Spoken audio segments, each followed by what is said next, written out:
वटपौर्णिमेच्या हार्दिक शुभेच्छा. तर आपण आता बघणार आहोत वटपौर्णिमेला पूजेसाठी लागणारी पूजा सामग्रीची थाळी.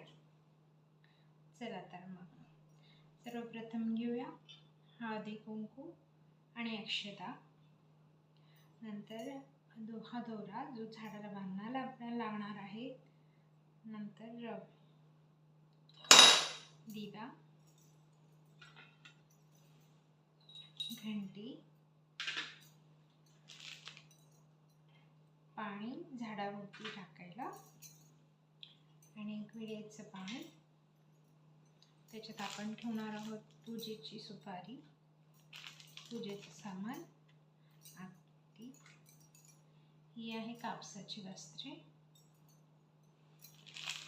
देवीचे शृंगार